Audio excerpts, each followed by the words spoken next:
जब बर्बाद हो जाते हैं ना लोग, तो फिर ऐसी न्यूज़ आ जाती है तसल्ली देने के लिए। ये चीज़ पहले नहीं आती कि भैया संभल के भी रहना है, संभल के भी रहना है। कोई नहीं बताएगा, ये चैनल बताएगा आपको, पर बल्कि कोई और चैनल नहीं बताएगा इसको। कहने का एक तरीका है यहाँ पर, देखो सर, अच्छे अच्छे शेयरों को सिलेक्ट करो और जो डिविडेंड देता है उस पर सिप लगाओ। कुछ भी ना कर पाए ना आप, तो आपको डिविडेंड मिलेगा। आर पार की लड़ाई होती है। देखो सर, आपने भी कुछ आज किया होगा तो वो कमाने के उद्देश्य से किया होगा। जिन्होंने 30 तारीख को कुछ खरीदा होगा उन्होंने भी कमाने के उद्देश्य से खरीदा होगा। जो पहले से कोई उम्मीद लगा रहे होंगे वो भी कमाने के उद्देश्य से ही खरीद रहे होंगे। क्या हुआ?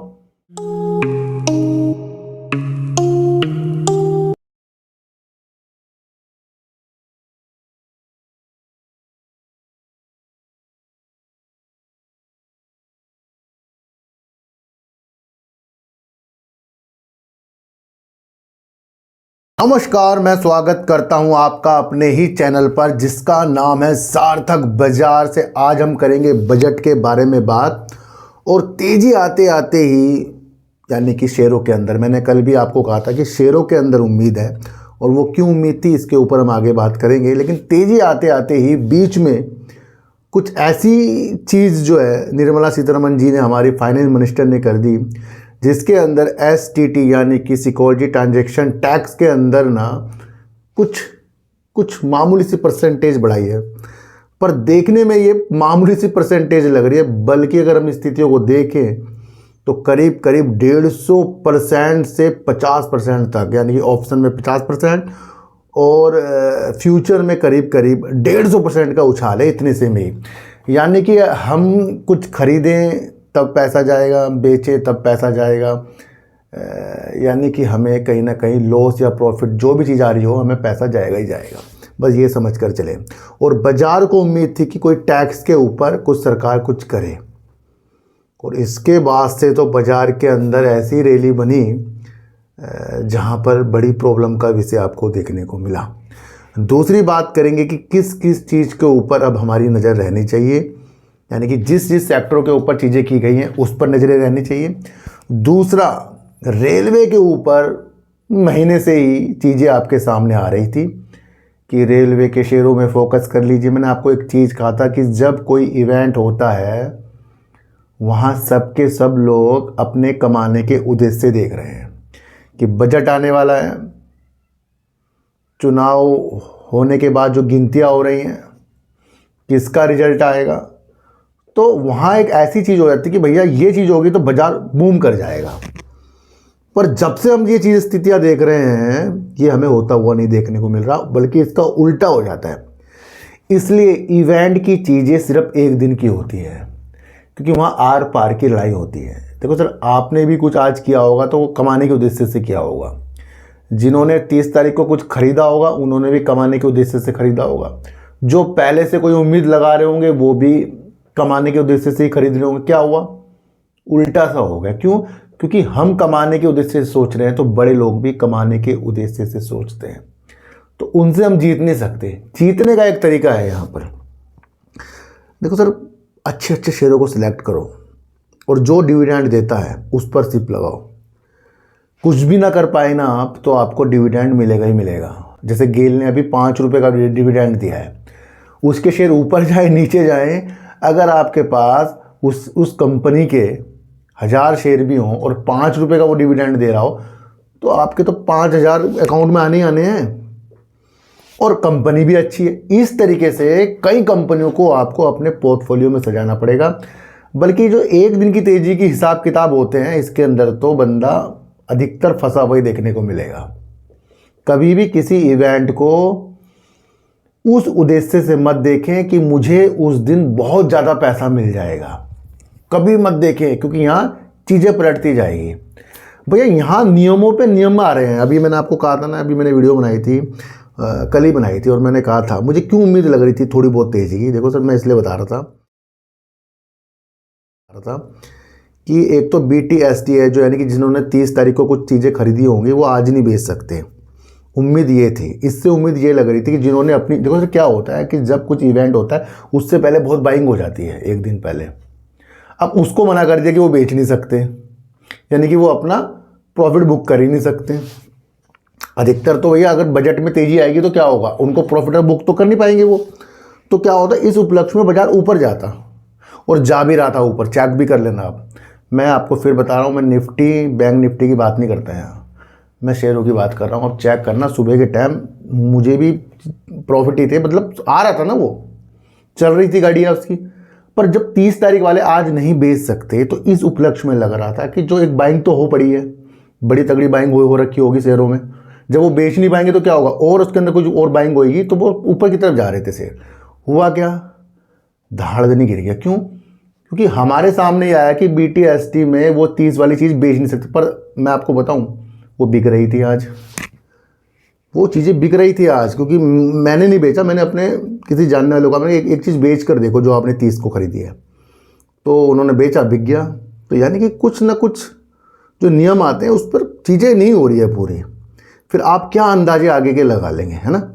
एक तो ये विषय समझ लीजिए। दूसरा सबसे तगड़ा विषय था, वो था निर्मला सीतारमण ने STT पर जो इतना बड़ा एक टैक्स लगा दिया। भैया ये बहुत बड़ा टैक्स है, इस चीज़ को अगर आप समझे तो निर्मला सीतारमण ने एक बात बताई कि उन्होंने सिक्योरिटी ट्रांजैक्शन टैक्स को बढ़ा दिया है, पर ये पॉइंटों में बढ़ा है। अगर हम देखें तो करीब करीब पहले 0.02% था, उसे बढ़ाकर 0.05% हो गया है फ्यूचर में।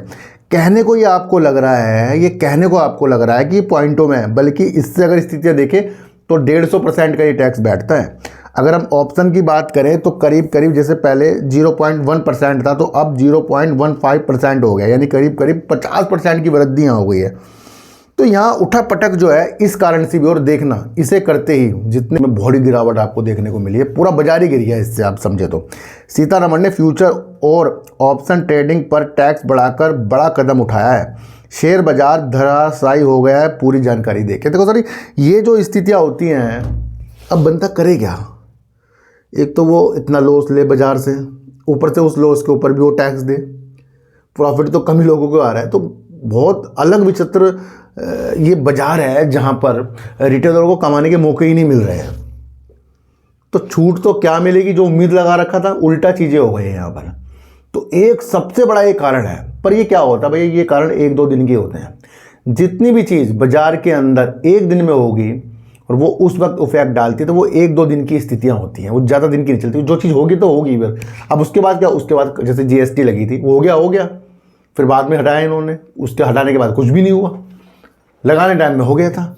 तो यहाँ आप समझिए कि जो भी बाजार के अंदर इवेंट के दौरान कुछ चीज़ें होती हैं, भले ही वो उस दिन आपको गिरावट करके दिखा दे, पर अगर आपकी नीतियाँ आगे की प्रति अच्छी है, ईमानदार है, अच्छे शेयरों के प्रति है, तो वो आपको अच्छा ही करके जाएगी।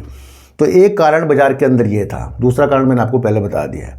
तो अगर आप बाजार के, देखो सर मैं आपको फिर बता रहा हूँ, इवेंट में सब कमाने का मौके देखते हैं और वो चीज़ें हो जाए ये ज़रूरी भी नहीं। इसलिए अच्छे अच्छे शेयरों का सिलेक्शन कीजिए। आज की गिरावट से कोई भी शेयर ख़राब नहीं हो रहा है, ये भी आप समझ लेना। तो वो नज़र आपकी होनी चाहिए, वो आपको देखने की समझ सकती होनी चाहिए। देखो जो स्टॉक हैं जैसे IRFC, RVNL राइट्स, जैसे IRCTC, जैसे टीडागा, जुपिटर वैगन, भैया गिरते हुए देखने को मिले। ये तब हुआ है जब बजट से पहले काफ़ी विश्लेषकों ने कहा था कि ऐसे ऐसे एक्सपर्ट बोल रहे थे कि शेयरों को खरीदो, बजट में कुछ अच्छा होने की उम्मीद है। भाई पहले जो चीज़ें थी उससे बढ़कर ही चीज़ें आएंगी, तो हुआ भी ऐसा। यानी कि एक्सपर्ट ने बोला ये सारी चीज़ होगी, पर एक्सपर्ट की बात यह सत्य हुई क्या? सबसे पहले बात आप समझ लो, मैंने आपको उसी दिन वीडियो बनाई थी, मैंने कहा आपको जितनी भी कंपनी के बारे में रेलवे की जानकारी है, चीज़ें हैं, उनके काम देखो और फ्यूचर के लिए उसको देखो। ये बजट की स्थितियों के साथ तो सारी स्थितियाँ बिगड़ जाती हैं, आप चेक कर लेना मेरी सारी वीडियो। इसलिए बाजार आधा साइकोलॉजी पे चलता है, और जो साइकोलॉजी को मजबूत करके गया वो आगे बढ़ेगा। तो विश्लेषक ने उस वक्त क्या बताया, वो चीज़ आपके सामने नहीं हुई, बल्कि जिन्होंने भी रेलवे के शेयरों को अभी खरीदारी करी हो हाल ही में, वो गिरते हुए देखने को मिले। RVNL देखो कितना गिर गया है। तो यहाँ पासे पलटेंगे बार बार। अब उन पासों को अगर आप स्थितियों को समझ सकते हैं तो ये आपको देखना है।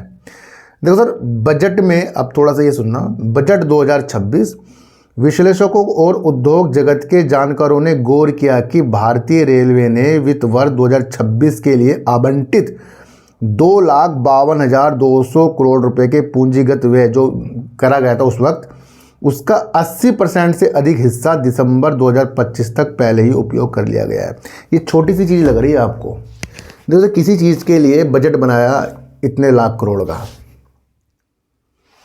उसमें से 80% यानी कि उसका जो भी था 80% खर्च भी कर दी, यानी कि जो ये खर्चा हुआ है वो उन शेयरों में समा गया, क्योंकि वो न्यूज़ के दौरान चीज़ें हुई, क्या क्या चीज़ें करी है। तो अब बचा क्या है, पहले का ही 20% बचा है। पर विश्लेषकों ने हमें ये तब नहीं बताया, अब बताया ये चीज़ें कि भाई किसी चीज़ के लिए पैसा रखा, अगर किसी चीज़ में कुछ काम होगा तो वो शेयरों के ऊपर नज़र आएगा। अब वो चीज़ें पहले 80% ये खर्च करके भी बैठ गए हैं दिसंबर 2025 तक। अब नई की स्थिति आपको देखनी है ना, तो पुरानी चीज़ें आपको भी समझनी है, पर वहाँ आपको अलग ढंग से देखकर चलना है। रेलवे सेक्टर के लिए बड़ा बजट फिर भी टूटे IRFC RVNL जैसे स्टॉक जानिए क्यों, क्योंकि भैया पब्लिक की सबके ऊपर नज़र है ना। देखो सर, पहले अगर हम देखें जो बजट आया था 2.65 लाख करोड़ का था रेलवे के लिए, चीज़ों को समझो। अब ये जो चीज़ें थी लोगों को लग रहा था अब कुछ बढ़कर आएगा विश्लेषकों, और बढ़कर भी आया। ऐसा नहीं कि बढ़कर नहीं आया, बढ़कर भी आया है करीब करीब 10%, यानी कि पहले 2.65 लाख करोड़ था, अब 2.93 लाख करोड़ रुपए का बजट जो है इस बार आया है। तो यहाँ आपको देखने का एक मौका मिल रहा है कि ये 10% की वृद्धि है, फिर भी आपको शेयर बढ़ते हुए देखने को नहीं मिला। वो मैं आपको कहा ना, वो टैक्स की नीतियाँ आप समझ कर चलें। तो रेलवे के लिए तो न्यूज़ बढ़िया ही आ गई, क्योंकि वहाँ 10% की स्थिति आपके सामने आई है। फिर भी 5% से भी ज़्यादा शेयर आज आपको रेलवे के गिरते हुए देखने को मिले हैं। देखो सर, रेलवे सेक्टर से कुछ बड़े ऐलानों की उम्मीद कर रहे थे, लेकिन वैसी कोई बड़ी घोषणा न होने से बाजार में निराशा दिखी और रेलवे का शेयर दबाव में आ गया है। जब बर्बाद हो जाते हैं ना लोग, तो फिर ऐसी न्यूज़ आ जाती है तसल्ली देने के लिए। ये चीज़ पहले नहीं आती कि भैया संभल के भी रहना है, संभल के भी रहना है। कोई नहीं बताएगा, ये चैनल बताएगा आपको, पर बल्कि कोई और चैनल नहीं बताएगा इसको। वो तब बताएंगे, न्यूज़ भी तब बताएगी जब वो चीज़ें हो जाएंगी। तो इसलिए रेलवे के शेयरों में फोकस करने से पहले उस नीतियों को भी आपको देखना है कि यहाँ एक दिन के लिए रेलवे आपके हिसाब से नहीं चलेगा। उसके शेयर आज से आगे अब क्या होगा उसका अंदर आपके फोकस होने चाहिए। क्यों? क्योंकि हर एक बताने की विधि साल 2 साल की होती है। आज तो उसका इफेक्ट पड़ जाता है, और आज इफेक्ट पड़ा नहीं, पर पड़ गया टैक्स वाला इफेक्ट। अब आगे रेलवे के लिए क्या चीज़ हो सकती है, सबसे इंपॉर्टेंट हमारे लिए ये विषय बन जाता है। देखो सर, बाजार को मैं आपको बताऊं कि अगर हम रेलवे का देखेंगे भाई किस किस चीज़ के ऊपर, यानी कौन कौन सी वो कंपनियां हो सकती हैं कि हम उस पर दिमाग लगाएं, क्योंकि जो भी बजट इस बार किया गया उसमें क्या क्या खर्चा होगा रेलवे में, ये भी आपके लिए समझना जरूरी है। देखो सर, नई रेलवे लाइनों के लिए आवंटन बढ़ाकर 36,722 करोड़ रुपए कर दिया है, जो पहले 30,632 करोड़ रुपये, यानी कि दोहरीकरण भी होगा, लाइनें ज़्यादा बिछेंगी। अब आप देखो कि लाइनें बिछाने यानी कि रेल की पटरी बिछाने के ऊपर वर्क कौन कौन करता है। ये 1-2 दिन की नीति नहीं हो सकती, फिर बता दूं दूर की है, क्योंकि इसके ऊपर पैसा खर्च लगाया गया है ना। दूसरा, गेज कन्वर्जन के लिए बजट में मामूली बढ़ोतरी है, जिससे करोड़, ये भी आप समझ कर चल सकते हैं। तीसरा, अगर मतलब रोलिंग स्टॉक, भाई रोलिंग स्टॉक वाले कौन कौन से शेयर हैं जो रेलवे के लिए कंपोनेंट्स का वर्क करते हैं, भाई रेलवे के पार्ट्स बनाते हैं, रेलवे के पहिए बनाते हैं, रेलवे की अलग अलग चीज़ें बनाती है, वो कौन कौन सी कंपनी, ये भी आपको देखकर चलना पड़ेगा। सिग्नल के लिए टेलीकॉम और रेलवे इलेक्ट्रिफिकेशन, ये कौन कौन सी कंपनी है जो विद्युतीकरण में वर्क करेगी रेलवे के लिए।